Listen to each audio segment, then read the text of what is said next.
Bilal ibn Rabah was born into slavery, a condition that was compounded after he became one of the first believers to follow the teachings of Prophet Muhammad.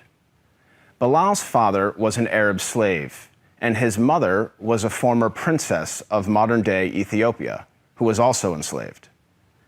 Bilal was ruled by a master who punished him for his conversion to Islam. He dragged Bilal around Mecca, encouraging people to mock him. He even tried to force him to renounce his faith by placing a large rock on his chest and pinning him on the ground. But far from renouncing his faith, Bilal showed a defiance and strength in the face of persecution and violence. Impressed by Bilal's steadfastness to the Islamic faith, Prophet Muhammad sent one of his closest friends, Abu Bakr, to pay for Bilal's freedom. Once freed, Bilal rose to prominence in the early Muslim community.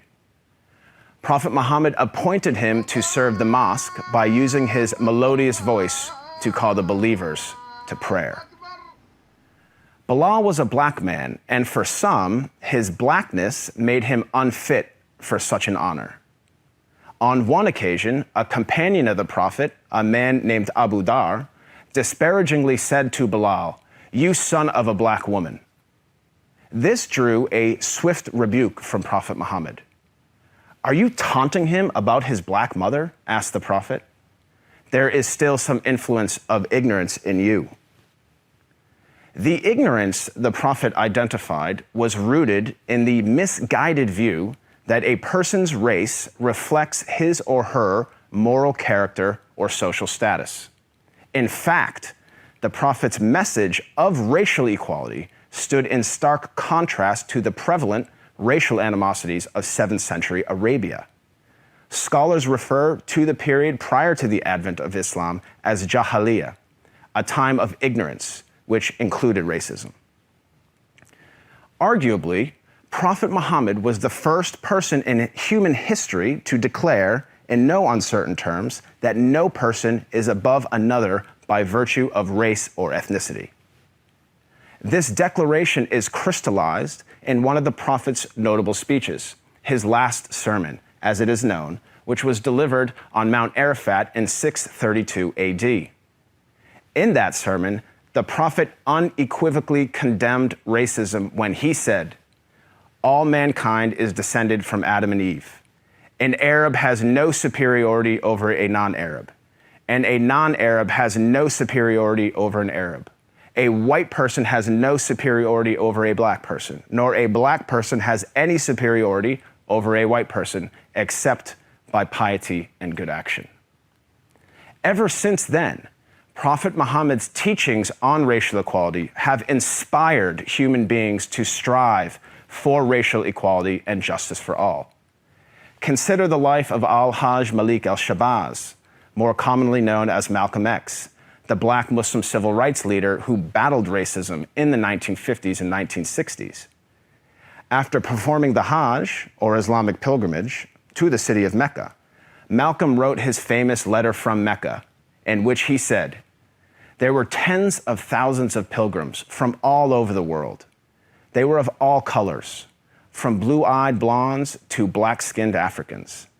But we were all participating in the same ritual, displaying a spirit of unity and brotherhood that my experiences in America had led me to believe never could exist between the white and the non-white." He added that he had never before seen sincere and true brotherhood practiced by all colors together, irrespective of their color. The Hajj for Malcolm represented a shift away from racism and towards racial equality.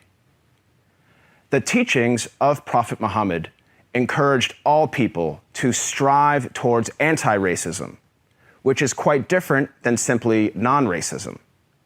While non-racists do not openly express prejudiced views, they also do not work to dismantle racism in any given society. The Prophet of Islam actively challenged and dismantled the covert, the overt, and the systematic racism around him. He identified racism as a symptom and identified its root cause as arrogance in the human heart. As our world becomes more and more diverse and interconnected, it is imperative that we strive to follow the teachings of Prophet Muhammad. I am not a Muslim myself, but I have to say that I am deeply inspired by the anti-racism of Prophet Muhammad, because he showed that a person is distinguished over another not by race, but rather by the quality of one's character and conduct. I am Craig Constantine for the Amir Stein Center. يا أيها الناس إنا خلقناكم من ذكر وأنثى وجعلناكم شعوبا وقبائل لتعارفوا إن أكرمكم عند الله أتقاكم إن الله عليم خبير.